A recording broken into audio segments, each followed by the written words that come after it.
नमस्कार, मैं अबरारुल हक रहमानी। आप देख रहे हैं नेक्स्ट 9 न्यूज़। देश के उपराष्ट्रपति के तौर पर अब जगदीप धनखड़ जो है कुर्सी संभालने वाले हैं। लगातार जिस तरीके से उपराष्ट्रपति चुनाव को लेकर के विपक्ष और पक्ष दोनों आपस में जो एक तरीके से भिड़ंत कर रहे थे, उसका अंत हो गया कल।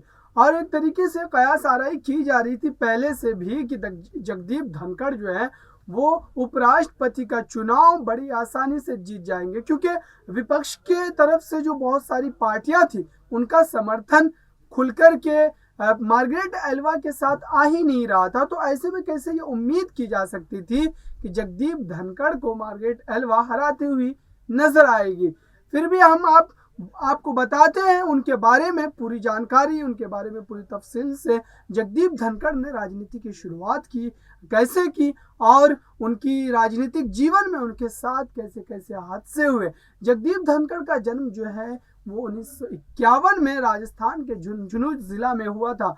झुंझुनू जिला से वो लोकसभा सांसद भी रहे थे और कई बार वो केंद्र में मंत्री भी रहे। उसके बाद अभी फिलहाल की बात की जाए, उपराष्ट्रपति चुनाव में जो उनको प्रत्याशी बनाया गया, उससे पहले वो पश्चिम बंगाल के राज्यपाल थे। और राज्यपाल रहते हुए उन्होंने किस तरीके से भारतीय जनता पार्टी की उस रणनीति को लेकर के काम किया, जिसका इनाम उन्हें आज उपराष्ट्रपति पद पर बिठा करके भारतीय जनता पार्टी ने दे दिया है।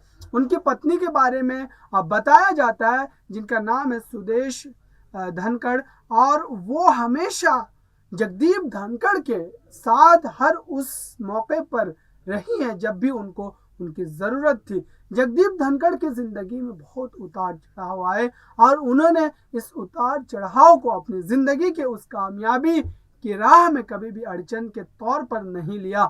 और वो हमेशा इस बात का जिक्र करते नजर आते हैं कि उनकी ज़िंदगी में अगर कामयाबी का श्रेय किसी के सर जाता है तो वो उनकी पत्नी सुदेश धनखड़ ही है। सुदेश धनखड़ को लेकर के लगातार वो आए दिन मंचों पर जब भी उनको मौका मिलता है खास करके, तो वो इन बातों का जिक्र करना नहीं भूलते हैं।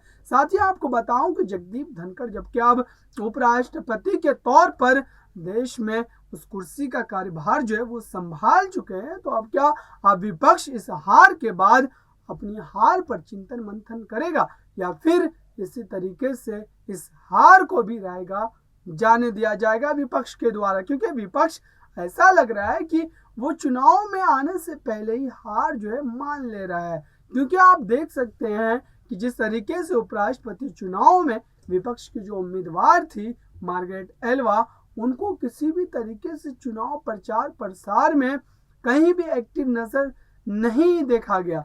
और उनको ये उम्मीद पहले से थी शायद कि उनकी जीत जो है वो बिल्कुल भी पक्की नहीं है, क्योंकि जगदीप धनखड़ के साथ जो आंकड़े थे 394, वो आंकड़े उनको जीत दिलाने के लिए काफ़ी थे। कुल 788 मतदाता थे उपराष्ट्रपति चुनाव में और उनमें से जीत के लिए 394 के करीब जो है वो वोट लाने थे। और इस आंकड़ों के लिहाज से अगर देखा जा रहा था पहले से भी जगदीप धनखड़ जो है उनकी जीत बिल्कुल आसान लग रही थी और यही हुआ भी।